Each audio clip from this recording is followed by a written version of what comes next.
Hello, Dental Team listeners. This is Kiera. And today, you guys, I am so excited because I have an amazing guest on here. And right now, I'm going to come in a little bit more firm on getting prepared as a practice because as I'm watching the geopolitical landscape, as I'm watching inflation, as I'm talking to practices, as I'm watching DSOs come into place, practices need to start getting prepared. And so I am going to come in a lot stronger today on insurances. You cannot keep running your practices the same way we've always done. Insurance reimbursements with inflation, like you guys are getting a squeeze, and I'm watching and I'm seeing there's very successful, profitable practices.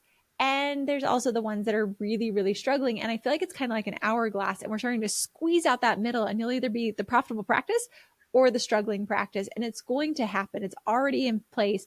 And so my job on the podcast is to educate you. And so I'm really pro prepping and preparing for when you will want to drop insurance plans. And I think you need to have a membership plan in play. So Paul with Dental Menu, welcome to the show today. I'm glad you're here because I think people will be dropping insurances. It's not going to be an if, it's a when.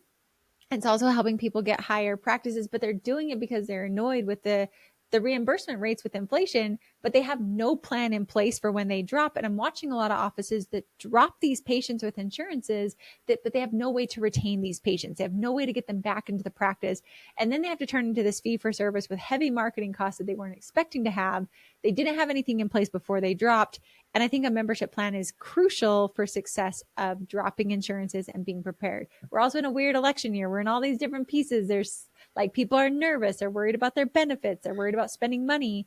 And membership plans, I think, can create a lot more security for practices. So, Paul, welcome to the show today. There's Yeah, my soapbox. Welcome. thanks, Kiera. So would you say you're a prepper today?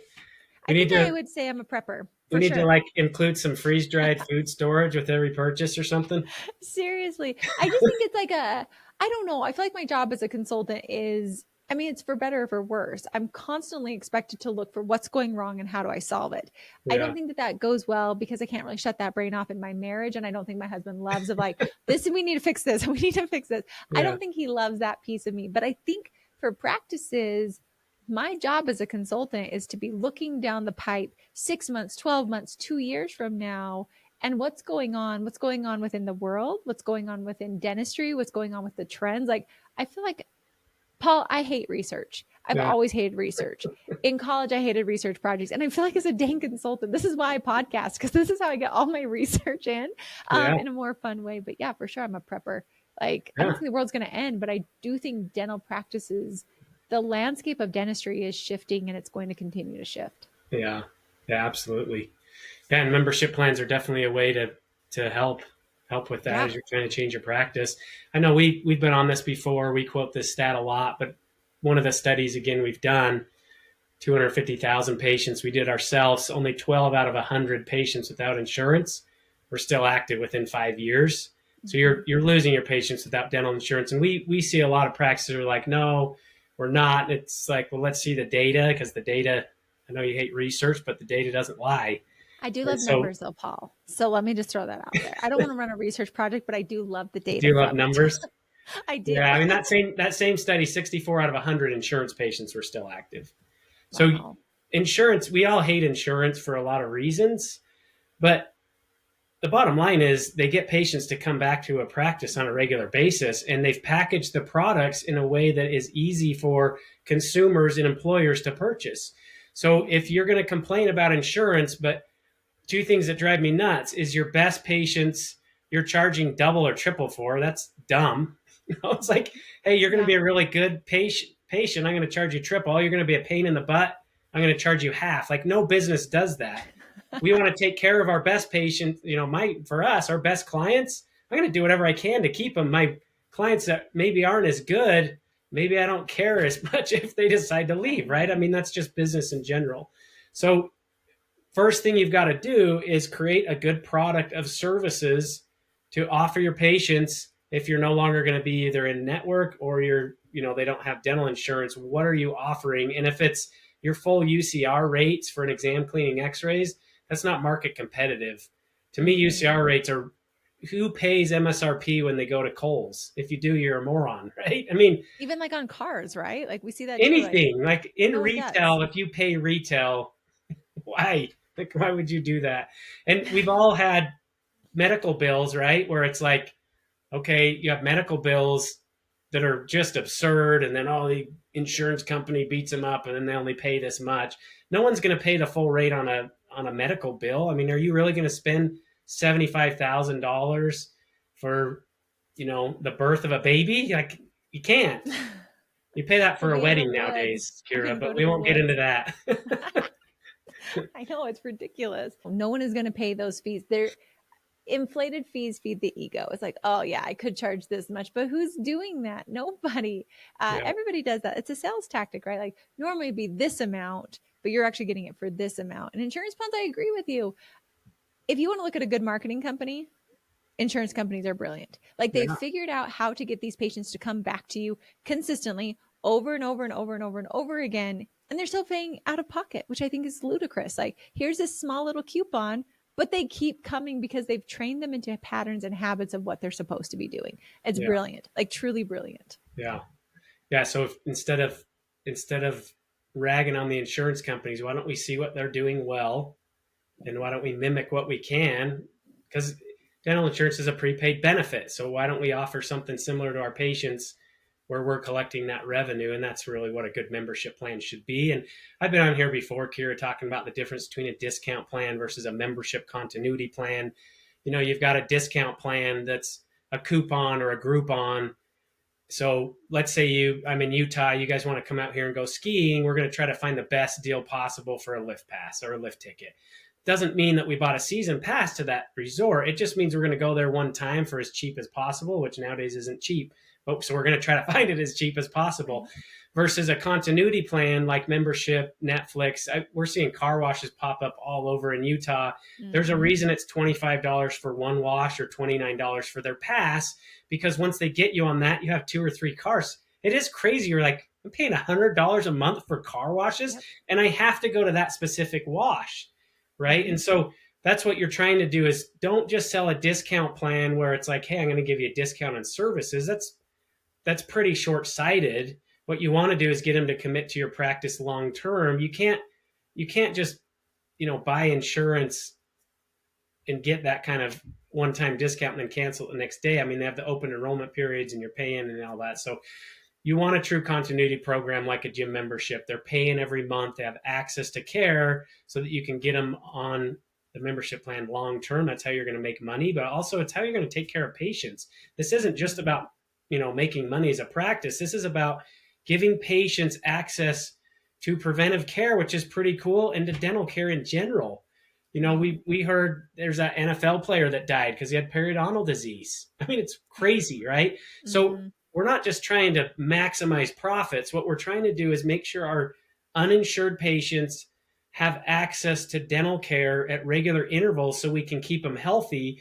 And if you're charging them a ludicrous amount for that preventive service that isn't really market rate, what you're doing is saying, hey, you can either pay me triple or you can go buy insurance and then I'll give you a better deal. And you're driving them to the insurance companies because you're not willing to offer any good alternative. Right. Or you're driving them to not come back. That's Um, mainly what you do, right? You're driving them out. right. I think it's this like weird piece. I'm glad you talked about the data. I truly do love numbers. I love to read people's It's good. research. I don't like to go do the research. Yeah. But just thinking about it, I mean, this is what I watch practices do. They come, they complain to me about their dental insurance reimbursement rates, which I agree with. I'm not here to combat that whatsoever. But then after that, what they say is, so what we're going to do, Kiera, and they get so excited, we're going to drop insurance because if we charge all these patients our UCR fee, this is how much we're going to make. And we don't even have to see all of them. So we're fine if they don't come back. And I'm like, that's great. But you realize you've got a team, you've got an overhead that you've already budgeted based on the patients you're currently seeing. So we go, and what a lot of offices do is they drop the insurance. And then I get a frantic phone call of like, Kiera, we dropped, and not a lot of them are coming. So we've lost all these patients. Now we have open holes. My hygiene schedule is wide open. I don't know what to do because I don't have a marketing plan. We've tried to get these patients to come back in, but they don't want to pay the office fee. Like it's a mess. And then they panic. And then I kid you not, Paul, usually about 6 months, a year, it's usually about the year mark after they've dropped insurance, I get a call and they're like, Kiera, I'm considering going back in network. What do you think? And I'm like, oh my gosh. Like the reason we're having this, like, because they're panicking. They don't have the patients in there. They didn't, all these patients that they thought loved them so much, they realized were truly coming due to the insurance plan. You drop them, they're going to go somewhere else. Unless you prep and prepare and have these patients, you educate them, you start to turn them on to the membership plan, you start to make this a more appealing alternative. Like my husband has insurance through his employer. I don't like the dentist. So I literally pay for a membership plan. But it's Paul, I'm such a good example of this. Before I was on a membership plan, I only went in once a year because I have access to dentists like at my fingertips. I work with hundreds of them. I Yeah. can get probably a dental cleaning anywhere in the world. Like I really could go to a dentist anywhere. I'm like, wherever I move, it's fine. I'll know somebody there. But I didn't even go twice a year because I didn't have a set cadence of needing to go and feeling like I needed to be there. Insurance and membership plans will force a patient to feel like they need to use their benefits. And so, again, it's just because it's been ingrained in us for years through the insurance company. So, ride on that insurance company's coattails, prepare your practice so that way people are already trained and ingrained. You have a plan, your team knows how to do a membership plan. So, when you drop that insurance company, the patients will still stay with you and you don't have as big of a drop from it. The offices that I see do this very successfully have a membership plan in place. They've done it for about 6 months to a year. So the team is trained up and then they go and they start dropping insurance plans. They move them to the membership plan. And if they're smart, they drop right around open enrollment time and they swoop right in and they become the open enrollment piece for it. Like it's very intelligent if offices just do a smidge of planning, they Yeah. keep a lot of those patients and then they have no issue and their schedules are wide open, like not wide open, they're full, they're packed, but they're actually making more revenue and they're being paid what they want to be paid.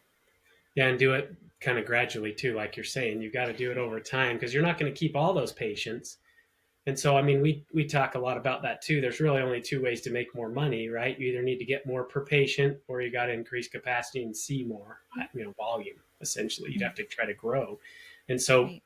if you're trying to make more per patient, you've got to be willing and realize that yes, if we drop insurances, we need a good alternative. And then you also have to realize that some of those patients that are employer paid plans, they may not come back. I mean, Mm-hmm. doctors don't like to hear it, but your poop stinks, so to speak, right? I mean, they think that they're the best dentist ever and that patients will come to them and pay whatever. And that's partially true. Like there's better dentists, but it also gets to where cost isn't a real issue for families. And Mm-hmm. you'll talk to them. It's like, well, I don't want to go to this other dentist, but like I almost don't have a choice kind of a thing because those For UCRs are sure. so out of control that I'm kind of forced to go somewhere else. So Mm-hmm. as you drop those, you're going to create more capacity and you're going to convert some of those patients to your membership plan, but you're also going to create capacity openings to where your marketing now is effective. A lot of people stop marketing because they say, Kiera, I have no room in hygiene. I'm out 8 months for hygiene. So why would I market for new patients? Okay, well, I agree with that. But as you create capacity by dropping some of your low tier insurances, now you're going to have room for new patients. And I'm telling you right now, new patients that come in, if you don't have a long term way to keep them coming back on a regular basis, you're going to churn them and you're going to be stuck paying that marketing Yep. company year after year after year. I was doing marketing. I had customers that paid us several $1,000s a month for years.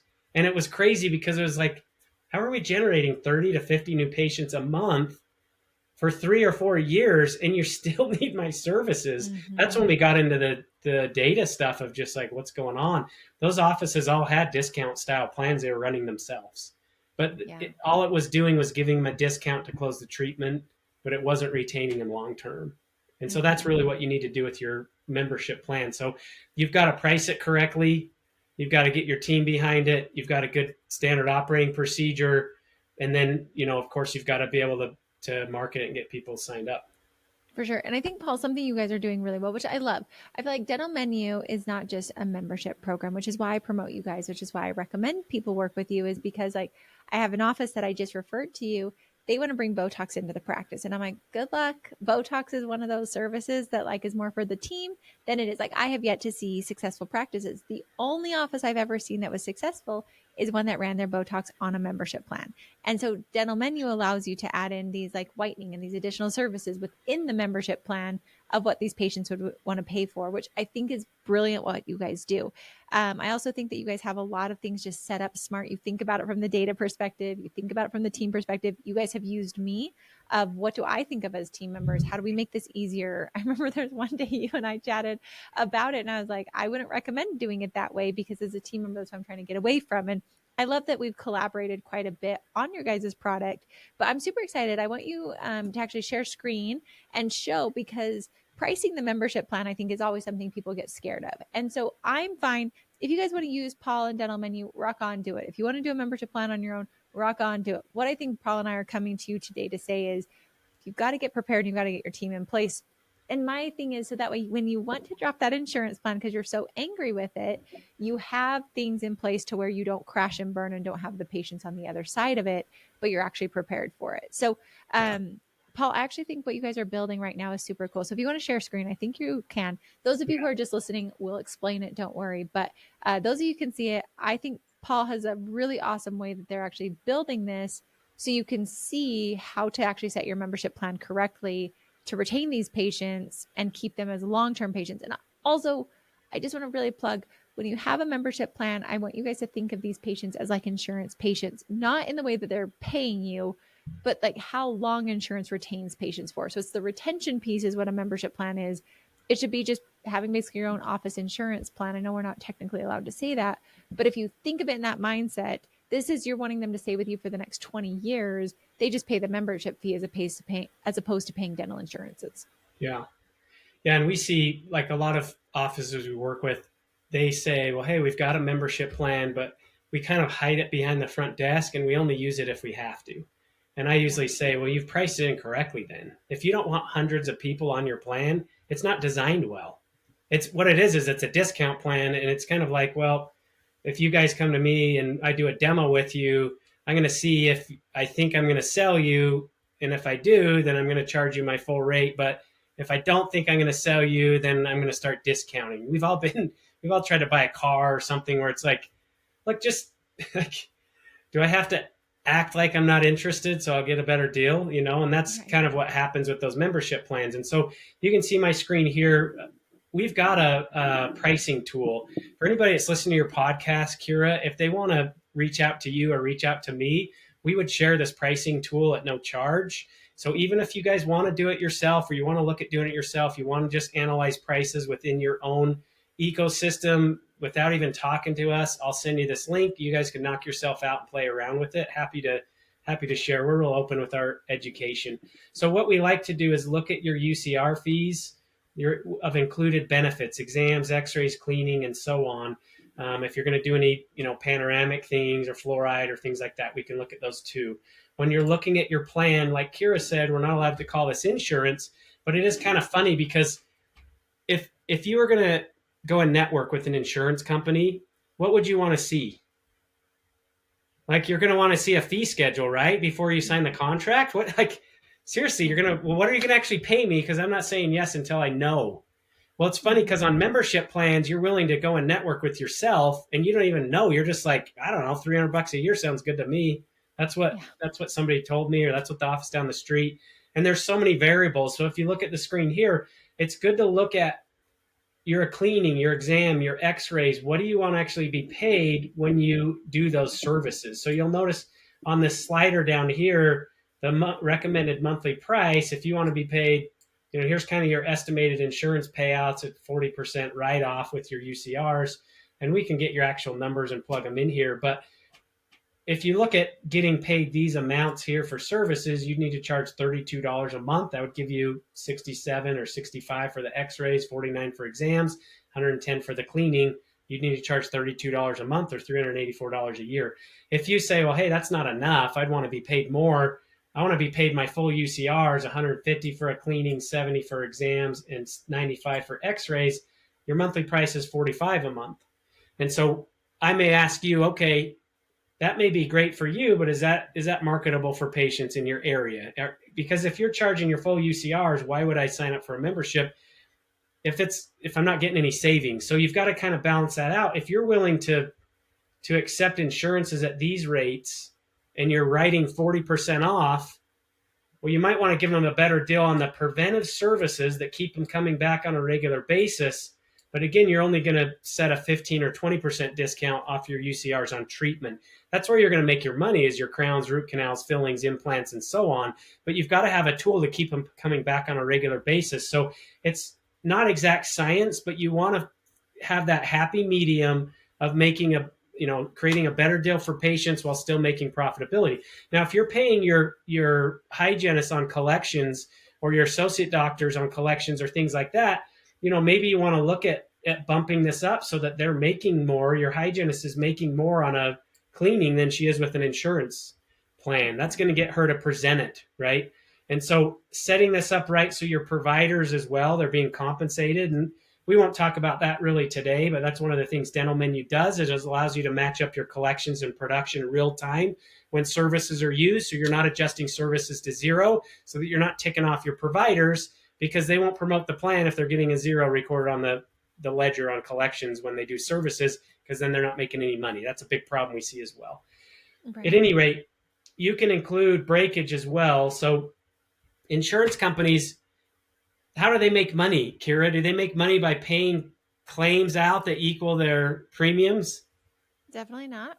Definitely not, right? So premiums minus claims equals profit for an insurance company, correct? Mm-hmm. So the amount you're charging every month, we're basically basing them on coming right on time for services.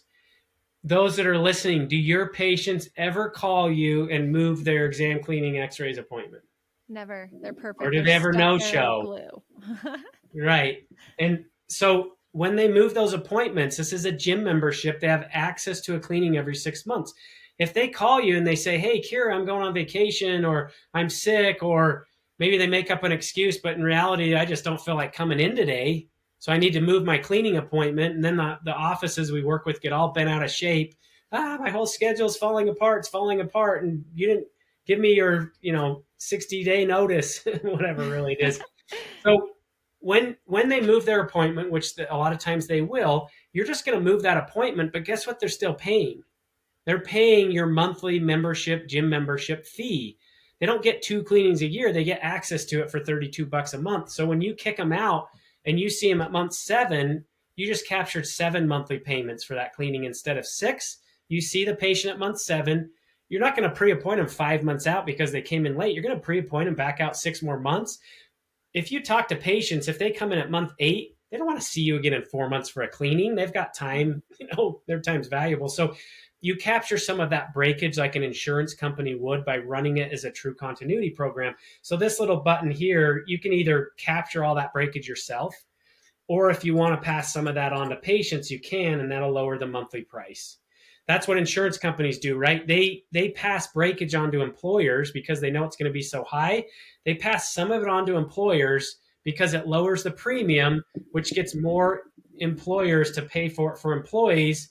They don't pass all the breakage on, but they pass some of it on. And so you can do that in the pricing module as well.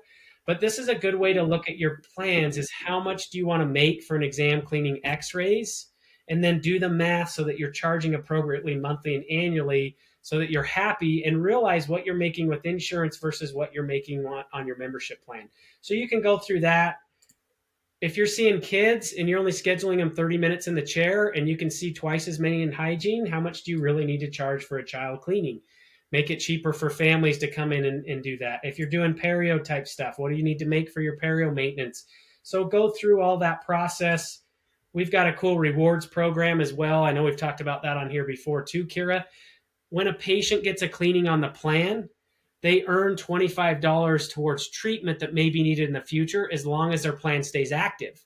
Well, you can imagine, once they get some rewards, they don't ever want to cancel their plan, so they just keep coming in, and it ties them to the practice, and it also gives them an amount towards treatment. I've seen offices that drop insurances. They'll do a rewards program that's like $100 or $150 or $200 of rewards when they get their cleaning, so that every year they get $200, $300, $400 towards treatment.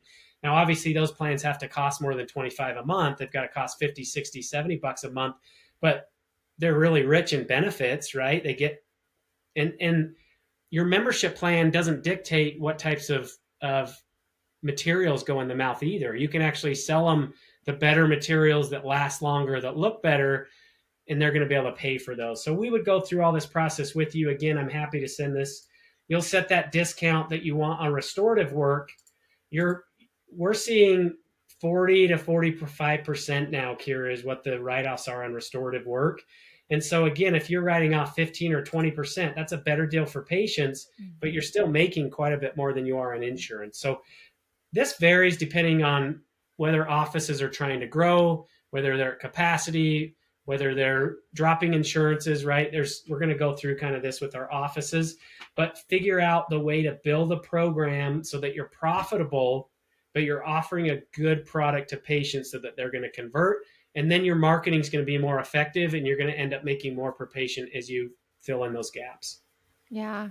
No, I really love that. And thanks for sharing your screen on that. And for those of you who couldn't see it, I would definitely say like pop on, come look at it, see. We'll also make sure that we have that on social for you.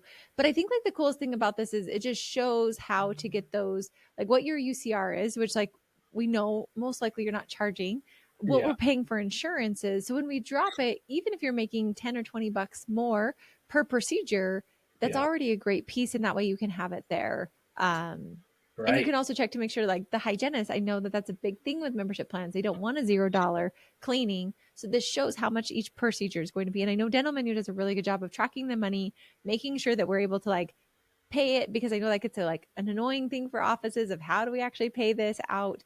But I Yeah. think you guys have done a really great job on the tracking side of it as well too.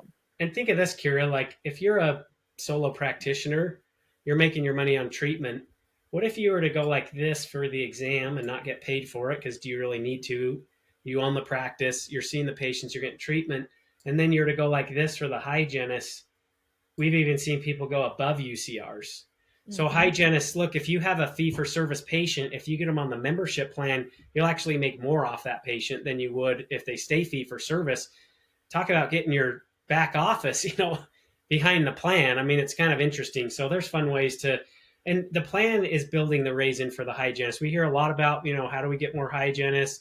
They're costing too much, all these kinds of things. We'll build it into the cost of the plan so that the patient is generating the revenue in the hygiene department to compensate your hygienist. You're not just having to make less as a doctor just because you want to pay your hygienist more. You're setting up a program that's generating revenue so that all parties win: hygienist, patient, and owner of the practice. Everybody's going to make money. Mm-hmm. Which I just think again is a really good piece. So I feel like getting this set up, figuring out how to set your pricing right, getting it in the practice so people want to do this. And I love this sliding scale. And for those of you listening, we're basically taking it from like 77% of the UCR up to like 120 or 150% of UCR, dropping the exam. So you can play with it because I agreed. Like now, if you have an associate doctor, they might want those exams, but exams are not really their production. Like it is. I'm not just saying it is their production. What I'm trying to say is it's not the bulk of what their paycheck is based on. Their bulk of their paycheck's based on the treatment. And Right. so if we can find a way to incentivize the hygienist to get them on here, you're making more per procedure because the reimbursement rates are higher for you. So there's a ton of ways. I love that you can just do this for adults, for children, for perio. I think it just makes it very clear and you can see what percentage versus just like haphazardly making a Yeah. number up to pay for it. Yeah. Totally. Awesome. Yeah. Well, And then Paul, I I know can, yeah, go ahead. I wanted to talk just real briefly too about, so once you have kind of from a high level, you got to think if you were starting a business, right? All right, hey Kira, let's start a business. We're selling widgets, whatever it is, right? It doesn't really matter, but the first thing you've got to do is figure out your costs. You got to figure out what your widget is. You got to figure out your cost, then you got to get some marketing materials up. You got to build a website, and then you got to go sell your product and fulfill on it. I mean, that's essentially really all you're doing with a membership plan is, okay, insurance takes all of your services, they bundle them up, they beat the crap out of you, and then they figure out how to sell them and make a profit. And so you're going to do the same thing, but you're not going to beat yourselves up, right? But essentially, you've got to look at your services and bundle them into a product, and then you've got to go sell them. And then the last piece, of course, is you've got to have a way to fulfill or manage those. And so that's really what we're trying to help with, is help you price it. We'll build some marketing materials, right? We'll build a cool landing page. We'll build the ability for patients to sign up. Here's kind of what those look like. We'll help with those add-ons that we were talking about. Here's where they can look at different services and upgrade and things like that. So they're going to build all those things out. And then after that, we've got a really cool system, and we've touched on it, that's going to integrate with practice management software. It's going to help the front desk have a good standard operating procedure. It's going to match collections and productions real time when services are used, so you're not adjusting things off. There's not going to be, the ability for mistakes and fraud and all the stuff that we see. And then after that, we actually do, this is a new service that we're offering, Kiera. I'll show this on the screen as well. But we are offering some internal marketing services as well. So if you're dropping insurances, let's say you've got a low tier insurance that has, I don't know, 80 patients on it. So you drop that insurance, you get 10 of them to convert over to your membership plan during open enrollment. You get 20 of them to still be billed out of network, and they're still with you and you're billing out of network, and you lose 50 of them, which that's a reality, right, guys? You're not going to convert 100% of these patients over to your membership program. So you lose 50 of them. So what are you going to do? How are you going to create patients into those capacity holes? And so what we're doing is we're sorting patients in the practice management software. We're putting them in 3 buckets: patients with dental insurance who haven't been in for 12 plus months. Guess what, guys? When people lose their dental benefits, their insurance, they don't usually call their dentist and say, hey, just so you know, I wanted to update my Dentrix record. I just want you guys to know I no longer have my insurance. FYI. Nobody does that. Guess what they do? They don't come in. Right. They don't show up, and all of a sudden they're past due for recall, and you're calling them saying, hey, you need to come back in. Guess what they're thinking in the back of their mind? Well, I don't have insurance, and I don't want to pay for this. And it's an unknown cost, and it's scary. Some of them don't think they can even access care, because in the medical world, sometimes you can't even access care if you don't have insurance. And so they don't even realize that they can still come. So we're going to go in. We're going to look at the patients with dental insurance who haven't been in for 12 plus months, patients without dental insurance who haven't been in for 12 plus months, and all the rest of your patients. For each group, we're going to send an email and a text message with a link to your landing page with your membership plan. We're going to have a video educating them about it, and we're going to invite them to sign up for the membership plan. So ones that show they have dental insurance, we're talking about using their benefits. By the way, if you don't have it, come in.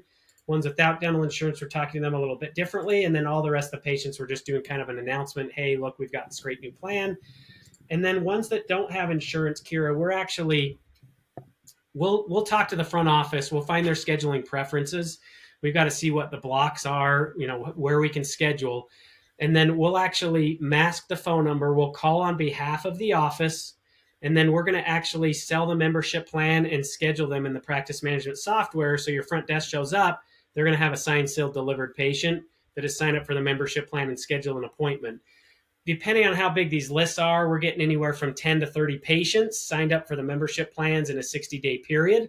So imagine, you hire us, we get in there, we build this thing, and you get 20 membership patients paying you $30 a month that fill those holes. What's that worth to you? It should be worth a lot, right? And so the other thing that I kind of like to talk about is you've got your front office. She's doing a lot of reactive tasks.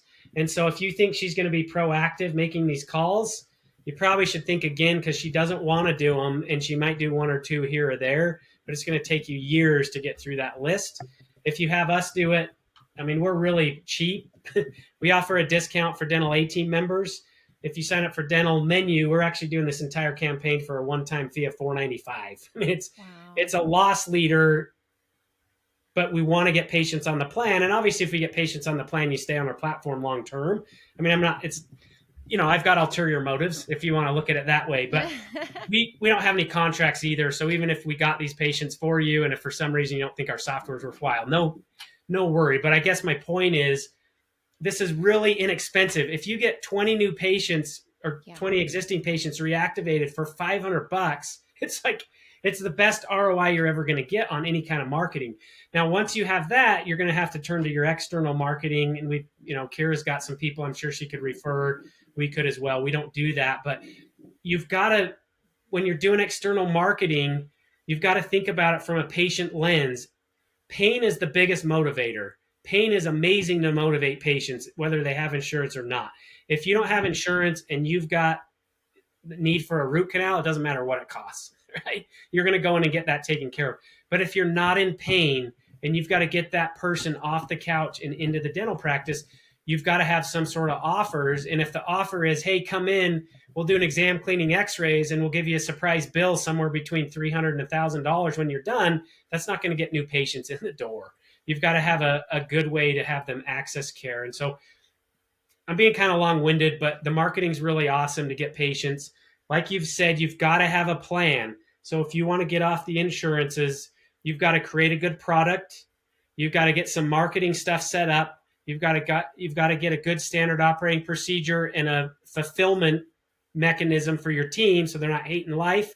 And then you've got to go market. I mean, those are the steps. And so do it yourself if you want. That's awesome. We've got educational videos on our website. They're free. Go ahead and watch them.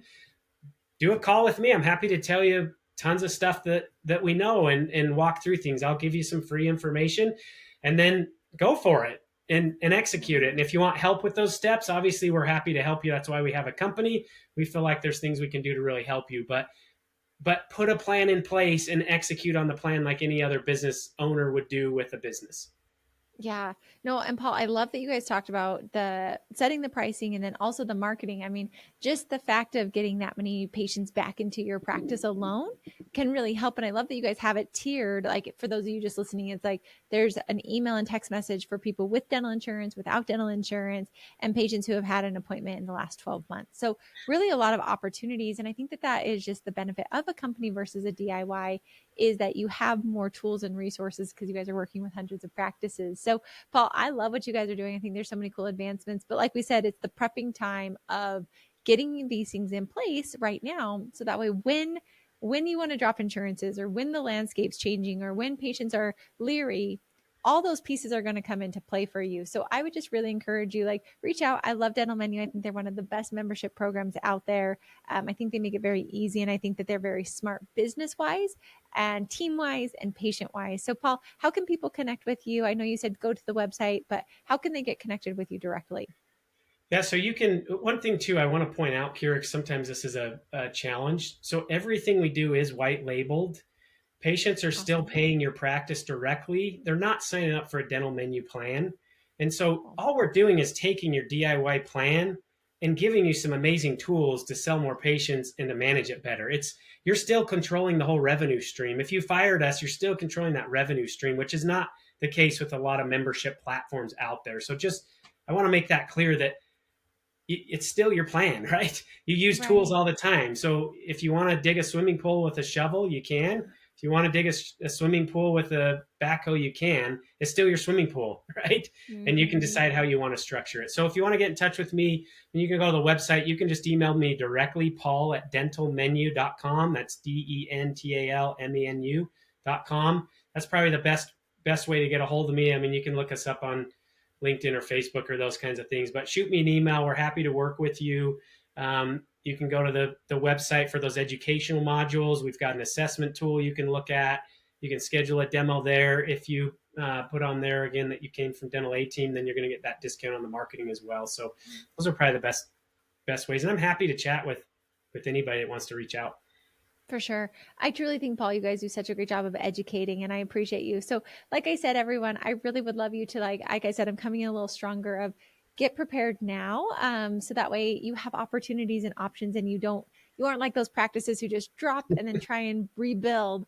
Yeah. You guys are smarter than that. You're more educated. And so reach out. So Paul, thanks for being on the podcast today. Thanks for sharing all those things. I'm so excited for you guys. I feel like the landscape of dentistry is actually coming into such a beautiful positive, and you don't have to be like shackled to insurance anymore unless you want to. I think there's Yeah. more options out there. Yes, you have to think differently, but so many options. So Paul, thanks for being here today. It was great to chat. Yeah. Thanks for having me, Kiera. Appreciate it. Of course. And for all of you listening, thanks for listening, and I'll catch you next time on the Dental Team podcast.